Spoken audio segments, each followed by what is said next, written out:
My name is Lynsey and I'm a youth mentor for the Communities for Work programme, and these are some of my top tips to help you find work. So tip number 1, when you're filling out an application form for a job, make sure that you also have your CV to hand, because ultimately what you're doing is transferring all the information from your CV onto the application form, so it will make it much easier to do that rather than reinventing the wheel. Another idea is to have the job description and person specification to hand as well. Now the job description will say what the job involves, so a list of duties. The person specification will tell you exactly what sort of person they're looking for.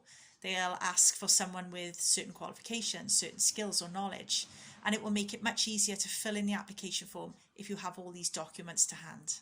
Now usually on a job application form, alongside having to put your name, your address, your contact details, education, employment history, there is usually a box that you need to complete. And that box will say something like, what skills do you have relevant to the role? Tell us a bit more about yourself, that sort of thing. People always say to me, I never know what to write in that box. So what you need to do is use that box to tell the employer how you meet the person specification. So the person specification might say something like, we want someone with this qualification. We want someone with these skills. Use that box to tell them that you have those qualifications and that you have those skills. But don't forget to use examples to back each one up as well. And this is the most important part of the application, because this is ultimately what is going to get you that interview.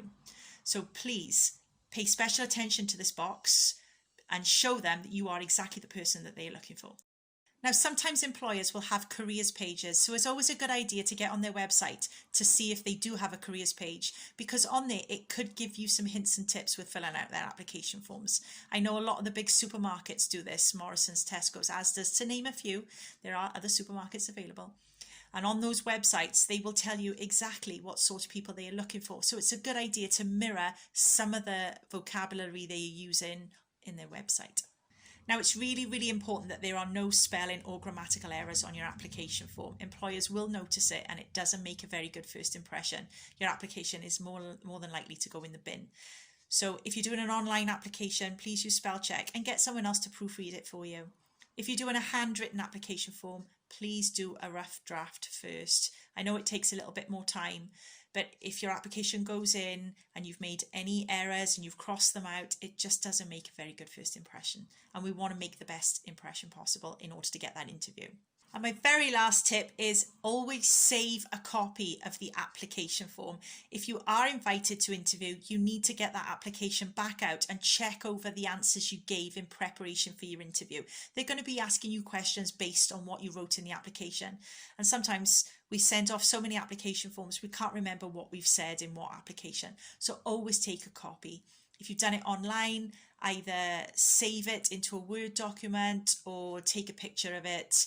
If you've done a rough draft, take a photocopy of it, but please make sure that you save the application before you send it off. So that's it from me. If you would like some help with finding employment, please get in touch with us. Our contact details are on this post. And good luck!